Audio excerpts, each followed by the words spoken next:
Hello and welcome back to Berserker, and we're just about to take Sestadheim Castle. There's only 80 units here, so this is a very simple and easy siege. Anyway, the army in question from the Western Empire that has been attempting to take stuff, they did manage to take Thorios Castle, but don't worry about that, because here's the thing, obviously, as I've already said, this is very much a war of attrition, and I think someone actually said that, We're doing the whole, you know, one step forward and, what was it, 20 steps back or something like that? And I was thinking to myself, are you serious? Are you actually serious with saying that? Because we're literally not taking 20... I mean, if we were taking 20 steps back, I would have no territory whatsoever at all. I mean, literally, I would have nothing at the moment to show for all of the efforts that we've made so far. And in my opinion, we have done pretty well, and all things considered, we're actually defeating armies that are significantly more powerful than us, and we haven't really had to worry about them. Well, we have had to worry about them when they've outnumbered us, but generally we are doing quite well in that regard. You know, we're not really having too many difficulties in defeating them. And I don't really think that is taking any step back, because in general every single action we are taking right now has a purpose of some kind or another.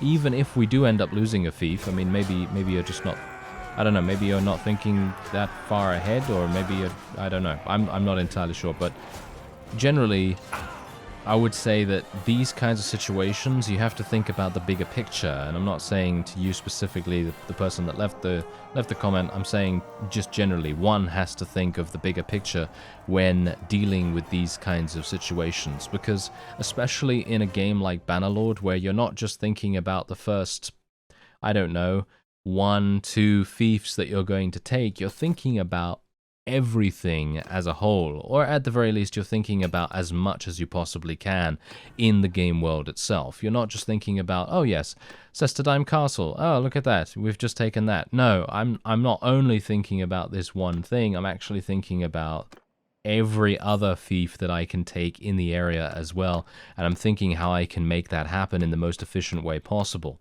And generally, as I've said before, it becomes so much easier to do these kinds of things, to do these kinds of sieges, when you're able to bait the enemy into a situation that you can win yourself, and that the enemy has difficulties dealing with.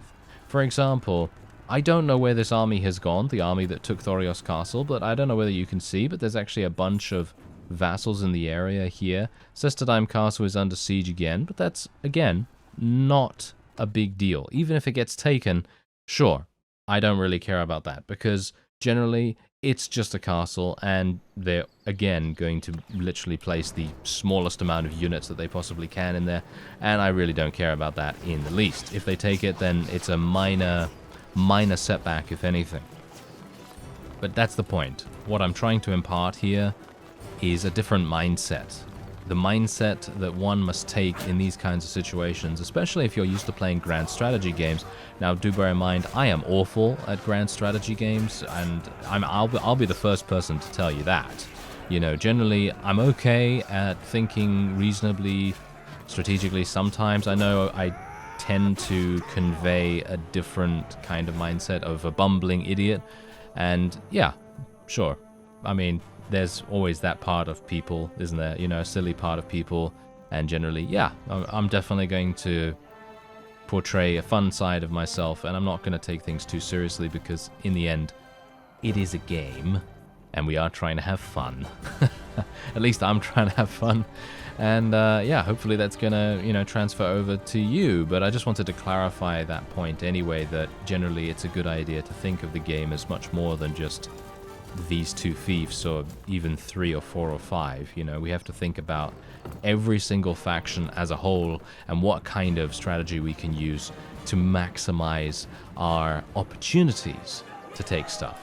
And that actually brings me on to the next point that I wanted to address, which is the whole siege equipment thing, because I said that it was quote-unquote pointless to utilize the siege equipment. Now, here's the thing. That's actually not the... well, not the total of what I was attempting to convey there either. What I was attempting to say is that it's pointless for me to try and learn how to use the siege equipment when you're there with me, because it's just going to result in a very frustrating situation for both of us, because I'm thinking to myself, okay, I'm missing basically every single shot at the moment. How am I supposed to, you know, actually get this working as intended and try and hit some things?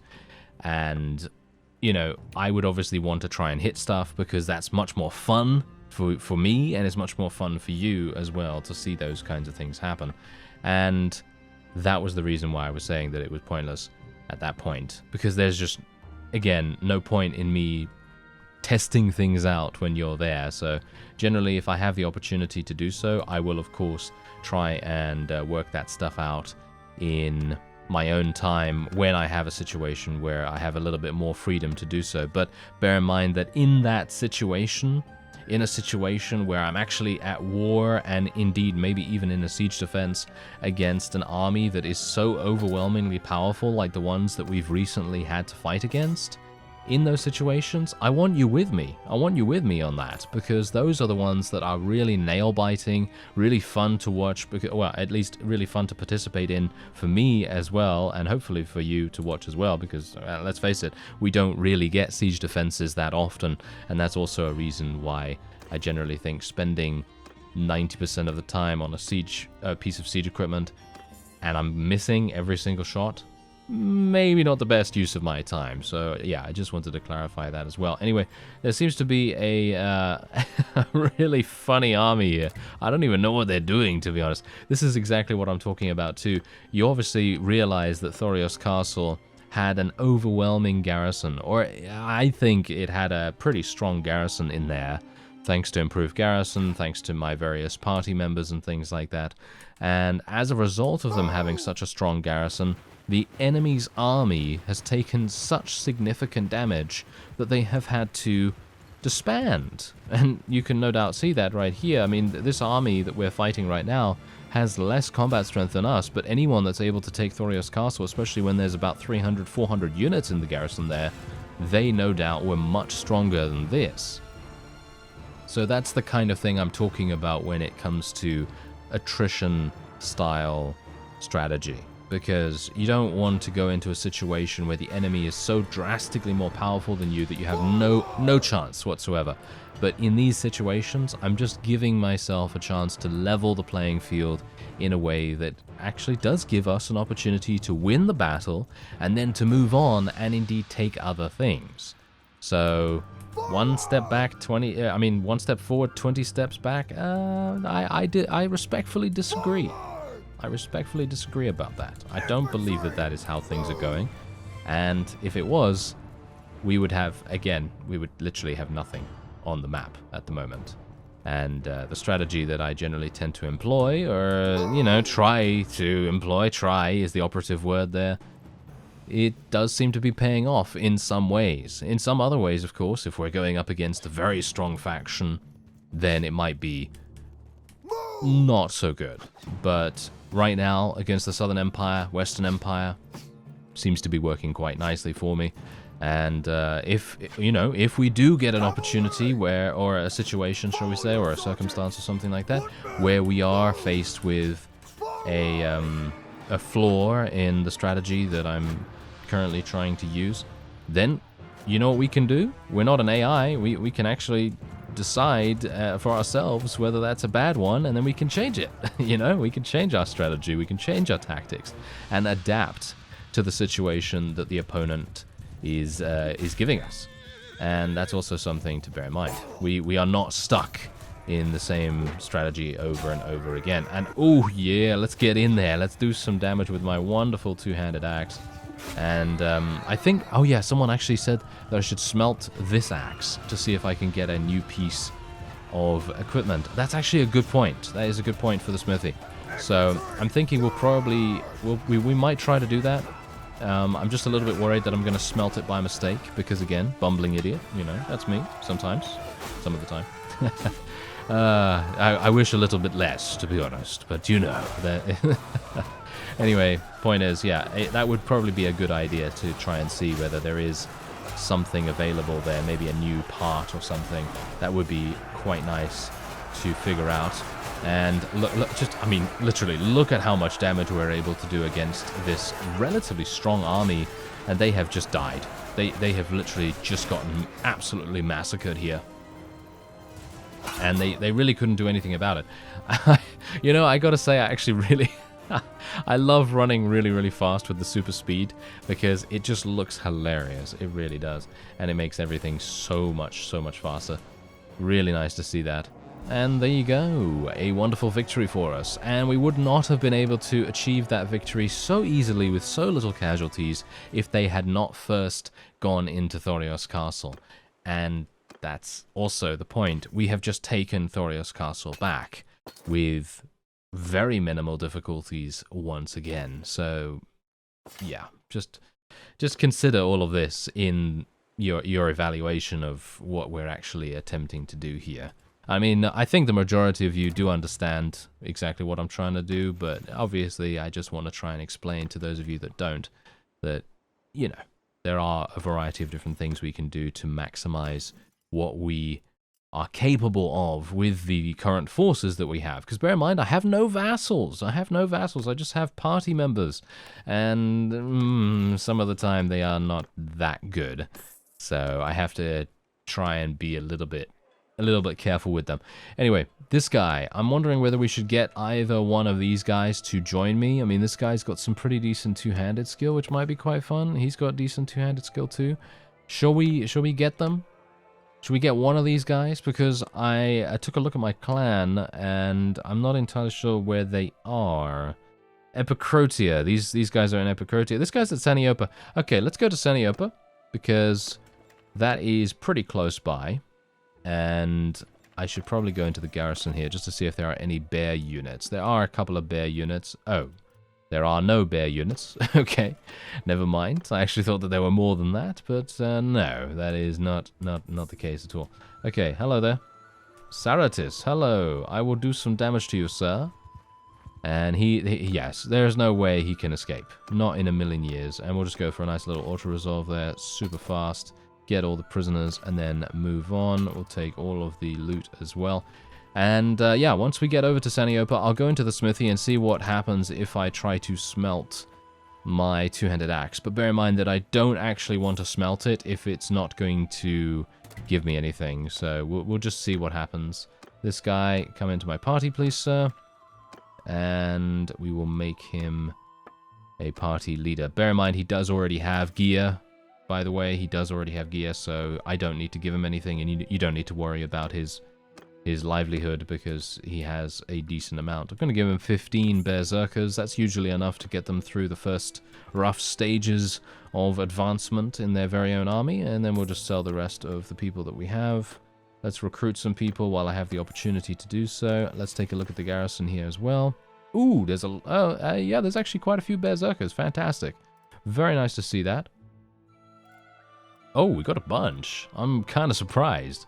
Yeah, usually we don't have units from my custom troop tree in here, so it's pretty cool to see that for once. And let me just go through here. Yep, as I thought, we don't have anything in the reserves, so let's just add a little bit there, and there we have it. Okay, fantastic. So Saniopa is now all good, and as you can see, we've taken pretty much everything else. Vostrum has gotten taken again, but bear in mind once more, that really is not a big deal in the least. It is one of those things that is just going to happen. It's just a default behavior for the AI to strike at the most, well, should we say, what they perceive to be the weakest link in the chain.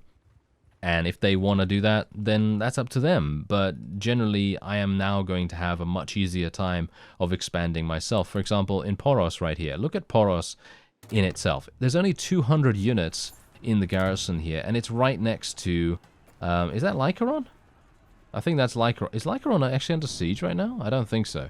But yeah, that's Lycaron over there, and it's even better. It's in an even better place strategically in a defensive sense than Vostrum. So even if Vostrum gets taken, which obviously it did, it doesn't really matter to me, because I really just only care about the strategic benefit of these defensive structures. So taking Poros, for example, is going to allow me to effectively, or hopefully, cut off a section of territory from the Western Empire. So it's a lot harder for them to move in between here. Their economy is going to take a bit of a hit as well, because their caravans are going to consistently get preyed upon. And with improved garrison, I might actually decide to get a bit of a garrison guard patrolling around the area as well, which would also make a bit of sense to improve the security of our area here and to make it just that much more difficult for the Western Empire to send villagers through, to send caravans through, and to send smaller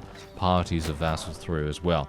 And no doubt you maybe saw just beforehand, just before we went into this siege, that there is actually a very large army coming towards us at the moment, because of course they do want to prevent us from taking Poros, but it was a bit too late. It was a bit too late.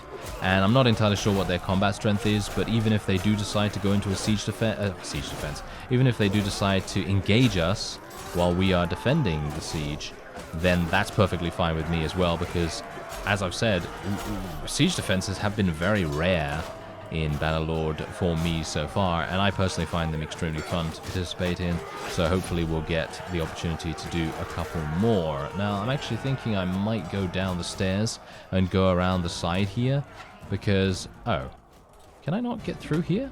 Are you serious? That's not destroyable? Okay, seems like I'm going to have to go around this way then. There we go.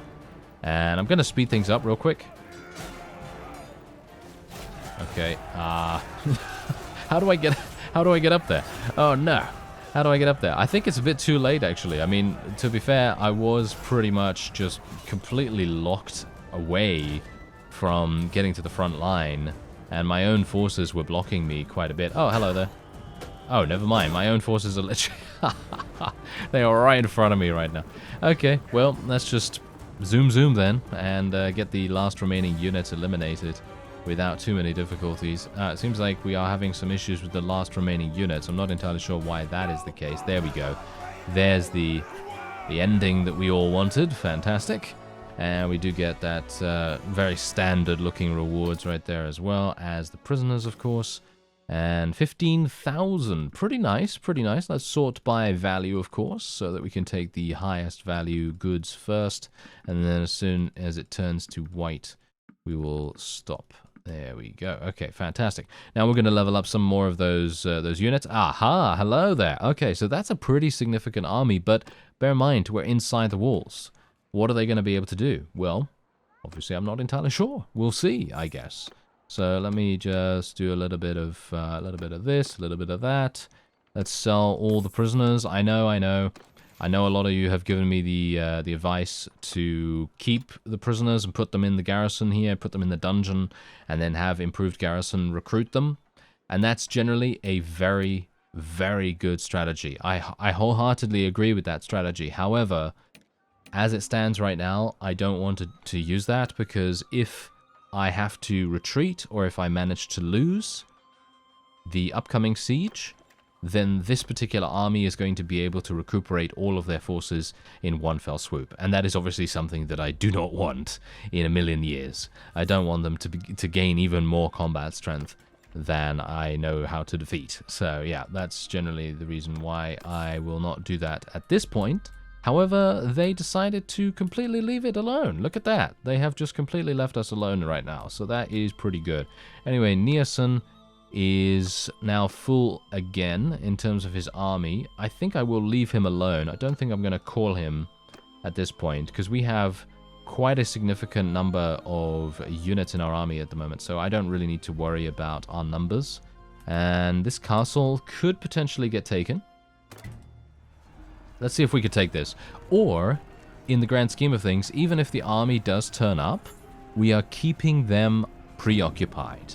And that's another thing that we have to bear in mind here. Every single time we besiege something or take something, it is forcing the AI into a difficult decision-making process where they have to think to themselves, okay, wait a minute, do I want to go here and go on the offensive? Do I want to take this weakened garrison? You know, for example, Thorios Castle doesn't have a particularly strong garrison at the moment. You know that, I know that, the AI knows that, and they now have to make a decision between going for Thorios Castle or going all the way down here to Poros. And if they go to Poros, then obviously, again, there's a weak garrison there. It's going to be pretty easy for them to take it, but the travel time that they have to take into account with that, and also on top of the fact that we are taking something else at the same time, so they also have to decide whether they want to defend against the attacking force, because they sure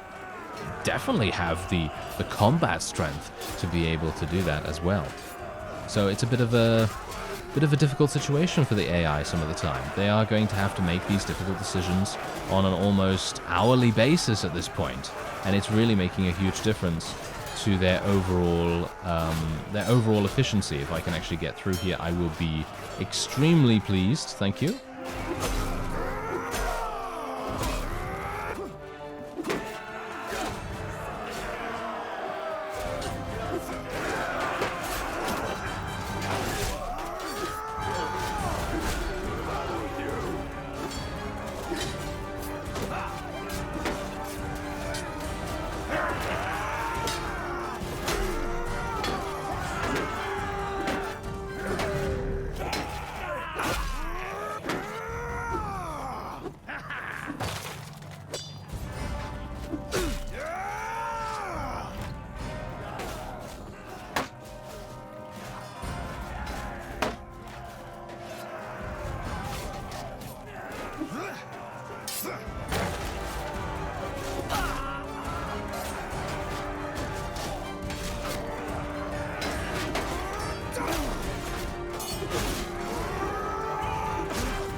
Alright, well, I thought I'd just shut my mouth there for a second because I was literally thinking to myself that I'd die from a bunch of militia or something like that. Ah, it's happened before. It has definitely happened before, so definitely did not want to have it happen again, especially in that situation. I'm hopeful that we have not allowed any forces to escape. It seems like we have let no one escape right now. I'm very surprised by that. I actually thought that a couple of them would have no doubt escaped at this point. But no, we're actually getting a good opportunity to eliminate any chance for escape on their part. And that is also now going to allow us to avoid the whole, you know, last stand in the castle sort of thing, which is very nice indeed. Definitely don't want to have another one of those. Thank you very much. Even though they are quite easy to you know, complete and get through, it's something that just unnecessarily wastes the energy of my troops, and I would much prefer to save that energy for much more important matters. But there you go. That is indeed another victory for us. So we've taken another castle, which is great. And also, you also have to think about this right now. Once we've taken this, where do you think the AI is going to go? Well, that's a thing that we don't know. We don't know what they're thinking. We don't know where they're going to go.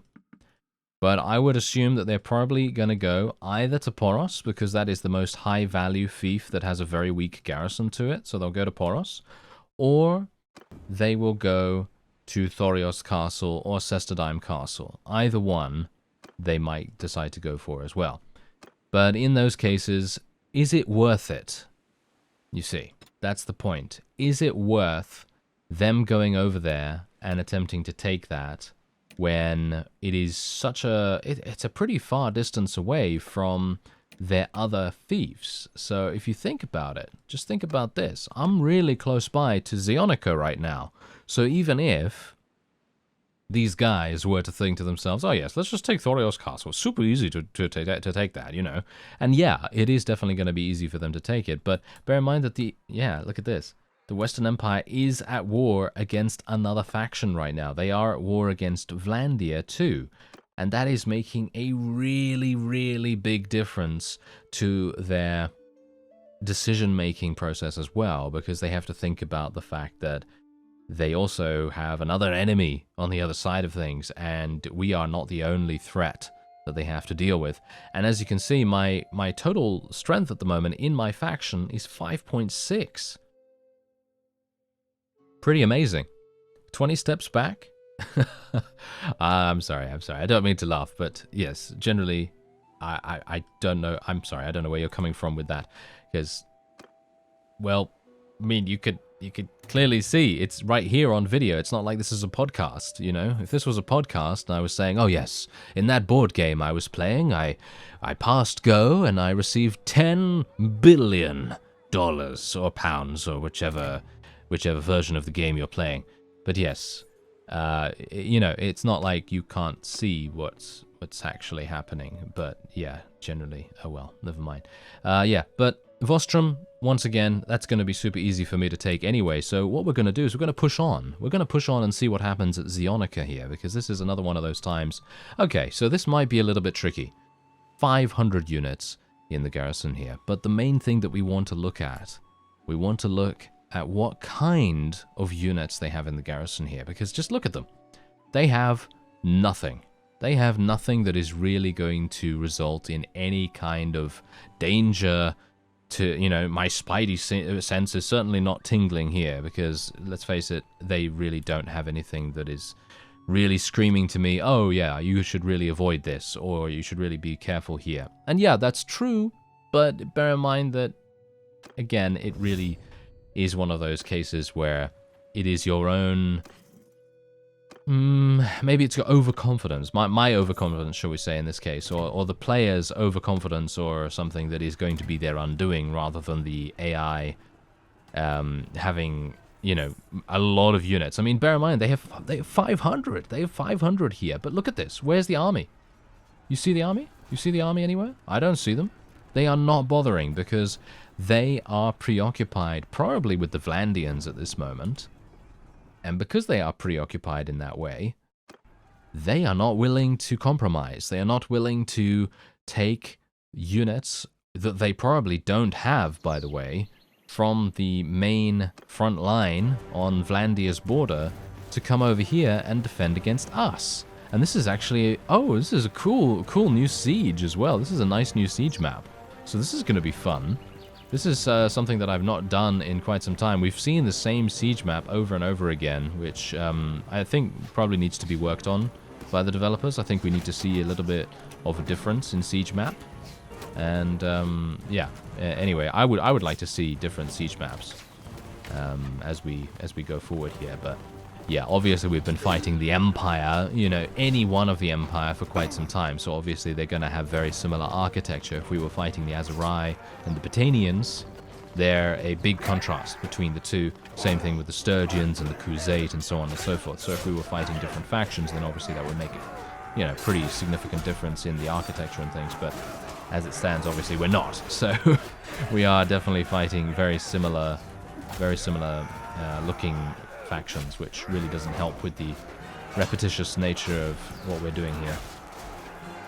But generally, the game is repetitive by nature as well, because you got to think about, you know, how you're going to be doing these sieges, how you're going to be doing these battles and everything, and it very much depends on player input as well. And that's the whole point about games in general, because there is going to be some kind of player input that is going to change the result of a particular action.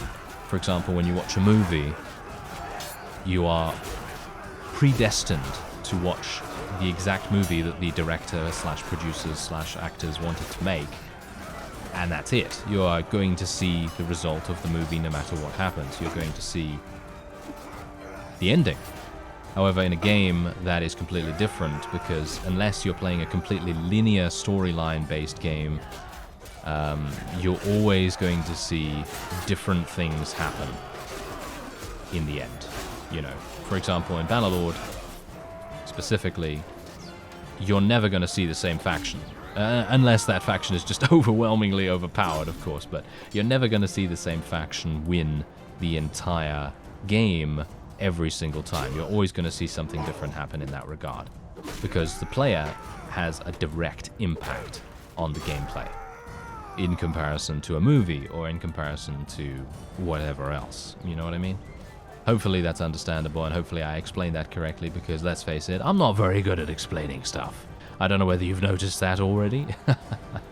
But yes, that's something to bear in mind as well. Anyway, I think we are pretty good here. You can see here we've literally lost 9 units.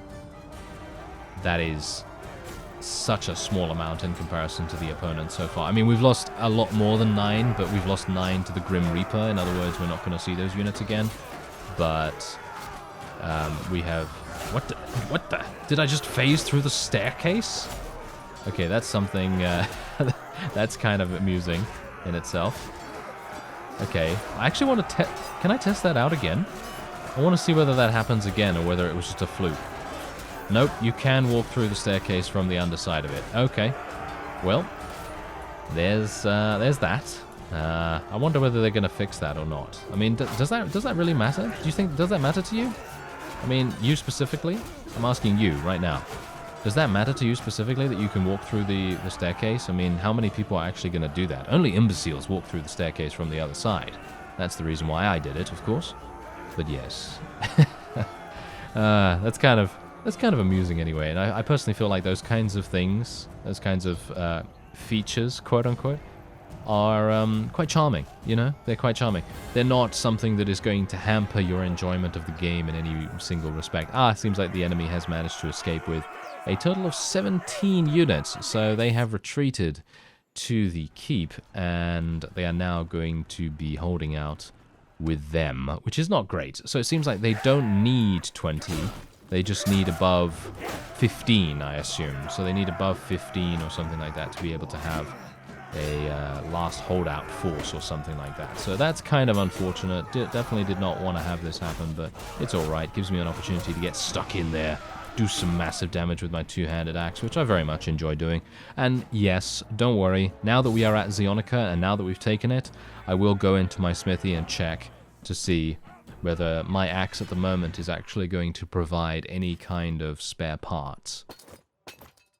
And I almost forgot. I know. I almost forgot about that. It is a mental issue. Oh yes.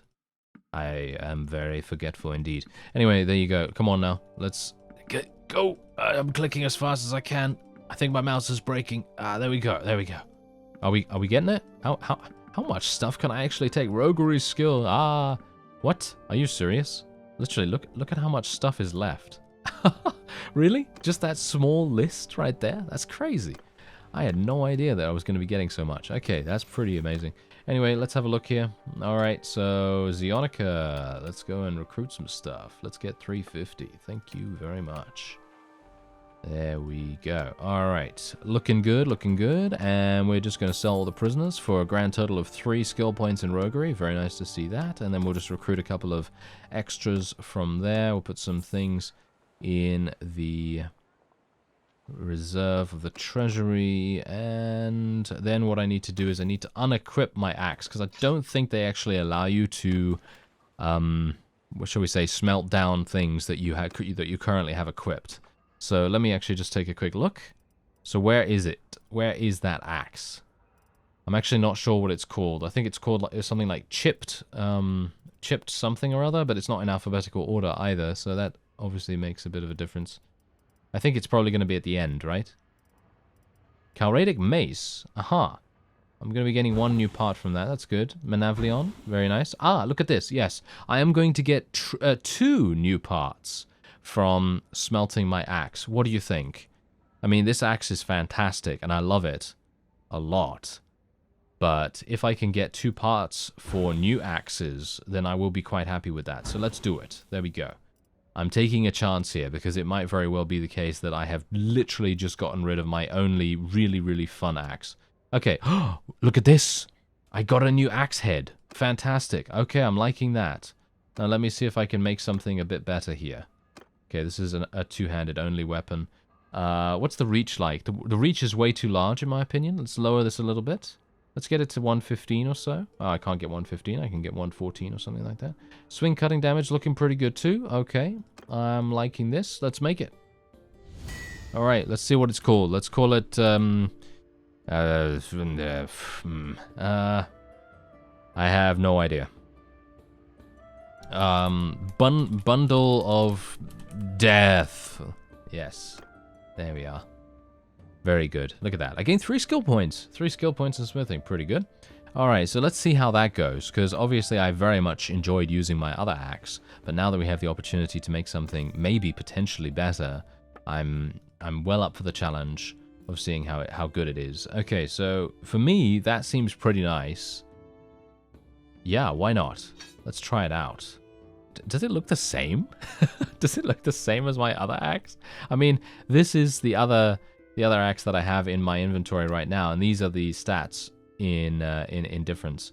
And you can see that the swing speed and the handling are the only thing that's different, but the damage that we currently have is much better. So I'm very much looking forward to using this in the next fight that we have. But there you go. We have now expanded our territory even further. 2 towns, 1 castle. Actually, we took back Sestadheim Castle and Thorios Castle, and then we expanded even further to take Poros, Onica Castle, and Zeonica. So that is looking really, really nice.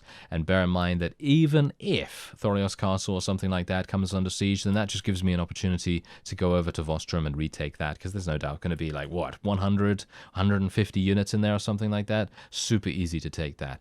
Anyway, I'm looking forward to seeing where we're going to go next. I thank you very much for watching, and I'll see you next time.